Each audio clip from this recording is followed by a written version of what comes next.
Okay people, so paper 1 and your question number 44। अब आपको पता है कि क्वेश्चन नंबर 44 में आपको 3 मार्क्स के अंदर एक आंसर लिखना होता है और वो यूजुअली आपको चैप्टर नंबर 11 में से पूछ सकते हैं। 11 में जो सबसे इंपॉर्टेंट क्वेश्चंस है उनमें से यहाँ पे हमें पूछा गया है that explain the formation of rainbow. हम सबको पता है कि रेन शावर के बाद आपको स्काई में बहुत ही कलरफुल रेनबो जो है वो देखने को मिलता है, तो आपको वही चीज यहाँ पे पूरा का पूरा एक्सप्लेन करनी है। अब देखो, जब आपको कोई भी क्वेश्चन 3 मार्क में पूछते हैं ना, तो आपको कम से कम 1 या फिर तो 1.5 उतना लिखना होगा जिससे आपको 3 मार्क्स जो है वो मिल जाएंगे। तो कैसे हम लोग स्टार्ट करेंगे, तो आपको स्टार्ट करना है फ्रॉम द वेरी बिगिनिंग कि भाई कब रेनबो आपको दिखता है। जैसे मैंने आपको बता दिया कि भाई rainbow is a natural spectrum appearing in the sky after rainfall. अगर बारिश हो जाती है अच्छे से तो उसके बाद आपको स्काई में एक नेचुरल स्पेक्ट्रम देखने को मिलता है। अब ये स्पेक्ट्रम क्या होता है उसकी डेफिनेशन आपको पता है कि जो लाइट होगी वो अपने कंपोनेंट कलर्स के अंदर जब डिवाइड हो जाती है तो एक अच्छा सा आपको पूरा का पूरा बैंड मिलता है डिफरेंट टाइप ऑफ कलर्स का। तो ये जो डिफरेंट टाइप्स ऑफ कलर की बैंड है उसी को तो हम लोग स्पेक्ट्रम बोलते हैं। उसके बाद तुम क्या लिखोगे कि भाई rainbow is caused by dispersion of sunlight by the water droplets. The most important point जो आपको लिखना और लिखना ही है कि भाई हमने एक टॉपिक पढ़ा था डिस्पर्शन ऑफ व्हाइट लाइट। आपने प्रिज्म की मदद से लाइट जो थी सनलाइट, हाँ वहां पे आपने व्हाइट लाइट ली थी और आपको पता है कि आइडियली जो सनलाइट रहती है वही हमारी व्हाइट लाइट होती है। तो उस प्रैक्टिकल के अंदर तुमने चेक किया था कि जब आप किसी प्रिज्म के ऊपर व्हाइट लाइट को डालते हो या फिर तो इंसिडेंट करवाते हो तो उसका डिस्पर्शन होता है। अब डिस्पर्शन क्या है उसकी डेफिनेशन भी आपको पता होनी चाहिए कि भाई व्हाइट लाइट जो रहेगी वो अपने कंपोनेंट कलर के अंदर डिवाइड होने की ये जो प्रोसेस होती है या फिर तो स्प्लिटिंग, व्हाइट लाइट का जो स्प्लिटिंग है उसको आप डिस्पर्शन बोलते हो। तो यहां पे वही चीज होती है, लेकिन डिस्पर्शन करता कौन है? प्रिज्म तो कर नहीं सकता ना, बिकॉज आपके इस एटमॉस्फेयर के अंदर प्रिज्म्स है नहीं, लेकिन जो छोटे छोटे वाटर ड्रॉपलेट्स रहते हैं आफ्टर द रेनफॉल वो एज अ प्रिज्म यहां पे काम करेंगे। और वो जो जस्ट अ सेकेंड ना बेटा, हाँ या तो ये जो आपके छोटे छोटे वाटर ड्रॉपलेट्स रहते हैं वो एज अ प्रिज्म काम करेंगे और उनकी वजह से ये जो सनलाइट है उसका डिस्पर्शन होगा और डिस्पर्शन होने की वजह से हमें क्या मिल जाएगा? ये जो है वो रेनबो। तो सेकंड पॉइंट में आपको क्या बच्चों मेंशन करना है कि भाई ये डिस्पर्शन करने का काम करता कौन है? Water droplets. उसके बाद थर्ड पॉइंट में तुम क्या लिखोगे कि भाई it is always formed in the opposite direction of the sun. बनती है रेनबो, लेकिन कहां पे बनती है? तो it's always in the opposite direction of the sun. या फिर तो आइडियली आपका कॉन्सेप्ट यह रहता है कि डिस्पर्शन जो है उससे बनने वाला स्पेक्ट्रम आपको लाइट सोर्स के अपोजिट डायरेक्शन में मिलता है। मतलब कि अगर सन जो है वो इस तरफ है और आप देखना चाहते हो रेनबो तो आपको देखना पड़ेगा इस डायरेक्शन के अंदर, because it's always in the opposite direction of the sun. उसके बाद क्या लिखोगे? Here water droplets act as a tiny prism। छोटे छोटे प्रिज्म का काम करके आपको कौन देता है? वो देते हैं वाटर ड्रॉपलेट्स। प्रिज्म तो पता है ना आपका एक पूरा मीडियम से बना हुआ कंस्ट्रक्शन है जहां पे लाइट जो होती है वो 2 बार रिफ्रैक्शन सफर करती है और रिफ्रैक्शन 2 बार सफर करने की वजह से ही तो स्प्लिटिंग होता है ना। याद करो ये तुम्हारा क्वेश्चन जो है dispersion of white light by the glass prism. तो यहां पे ये छोटे छोटे प्रिज्म वाला काम कौन करके देगा? आपको वाटर ड्रॉपलेट्स। एक बार फटाफट से हम लोग इस डायग्राम के अंदर भी समझ लेते हैं और फिर आगे ये क्वेश्चन जो है उसको कैसे लिखना है वो मैं आपको बताता हूं। तो ये देखो, यहां से व्हाइट लाइट जो है वो एंटर करी, जैसे ही इस पॉइंट पे वो पहुंचेगा आपको पता है मीडियम चेंज हो रहा है। बाहर जो था वो एयर का मीडियम था, now light is moving in the water. तो मीडियम चेंज होते ही लाइट का क्या होता है? अरे भाई रिफ्रैक्शन होता है। लेकिन यहां पर रिफ्रैक्शन होने की वजह से प्रिज्म जैसा केस बनने वाला है और लाइट जो है वो डिस्पर्स्ड भी हो जाएगा। जैसे ही डिस्पर्शन होगा अब व्हाइट लाइट व्हाइट नहीं रही, अपने 7 कंपोनेंट कलर्स के अंदर डिवाइड हो चुकी है, जिससे आपको इस तरीके से एक छोटू सा स्पेक्ट्रम यहीं पे ही बना हुआ दिख जाएगा। अब ये छोटू सा स्पेक्ट्रम जो है आपका वो जाएगा inner surface of the water droplet में, और फिर वहां पे जो चीज होती है वो है टोटल इंटरनल रिफ्रैक्शन, टी।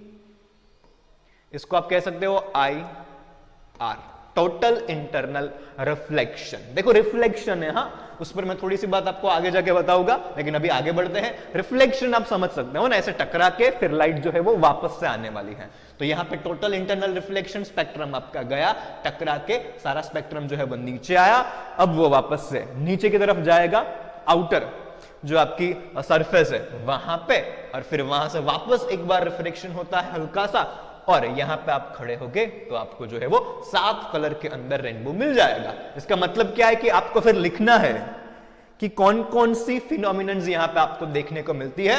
सो फिनोमिनन्स करके आप लिख लेना। सबसे पहले चीज क्या होती है, refraction, and because of that refraction dispersion of the white light. उसके बाद अंदर की सरफेस पे क्या होता है, टोटल इंटरनल रिफ्लेक्शन, वो भी आपको लिखना है। और लास्ट में लाइट जो होती है वो वापस से हल्का सा रिफ्रैक्ट हो जाती है, और फिर ऑब्जर्वर जो होता है उसकी आंख के अंदर पहुंचेगा।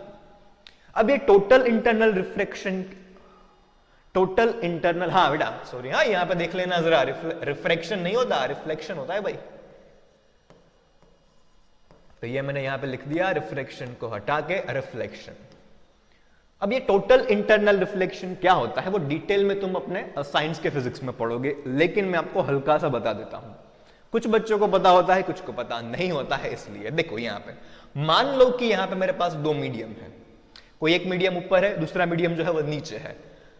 एग्जाम्पल भी ले लेते हैं या फिर तो किसी को कंसिडर कर लेते हैं। लेट्स से कि नीचे का जो मीडियम है ना बेटा वो है लेट्स से कि वाटर,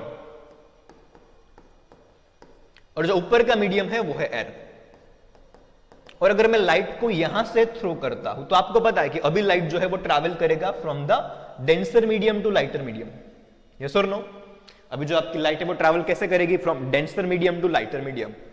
तो वहां पे तुम कॉन्सेप्ट अप्लाई करो नॉर्मल रिफ्रैक्शन का, कि when light travels from denser medium to rare medium, होता क्या है कि लाइट बाई बेंड होगा किस तरफ, अवे फ्रॉम द नॉर्मल। पता है ना, अगर लाइटर टू डेंसर में आता है तो टुवर्ड्स द नॉर्मल आएगा, लेकिन यहां पे जा रहा है from denser to the lighter medium, तो इस तरीके से वो अवे फ्रॉम द नॉर्मल जाएगा।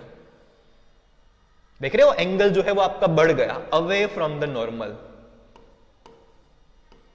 अब जैसे जैसे आप इस एंगल को चेंज करते जाते हो, कौन सा एंगल, ये वाला हमारा इंसिडेंट एंगल थीटा आई, वैसे वैसे आपका ये जो ऊपर का angle theta R, angle of refraction होगा ना, वो भी बदलता जाएगा।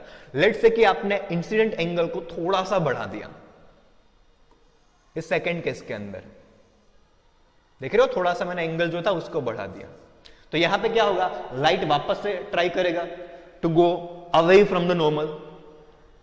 सो इस चीज में रिफ्रैक्शन का जो एंगल है वो और बढ़ जाएगा, देख रहे हो, और बढ़ गया। सो आगे ऐसे जाते जाते कोई एक केस ऐसा आ जाएगा कि उसके बाद जब आप इस लाइट को यहां से डालोगे तो आपकी जो लाइट है वो ऊपर जाने के बजाय पूरा का पूरा वापस से उसी मीडियम के अंदर क्या कर देगा, रिफ्लेक्शन कर देगा।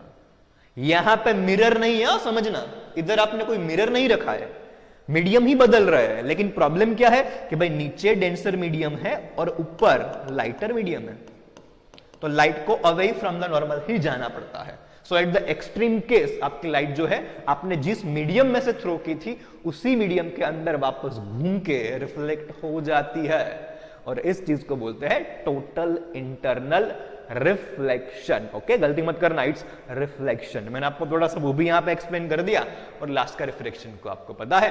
सो इस तरीके से आपको फिर 3 स्टेप्स लिखने हैं और तीनों फिनोमिनन्स जो है उनको अच्छे से एक्सप्लेन भी कर देना है। लास्ट में क्या लिखोगे भाई, कंडीशन, जब चाहो तब रेनबो नहीं दिख सकता, उसके लिए प्रॉपर कंडीशंस जो है वो सेटिस्फाई होनी चाहिए। कौन कौन सी कंडीशंस, तो चेक कर लो। पहली कंडीशन क्या है कि आफ्टर रेनफॉल और एट वाटर फाउंटेन, जब मर्जी चाहे जहां मर्जी चाहे आप रेनबो नहीं दिख सकते ना।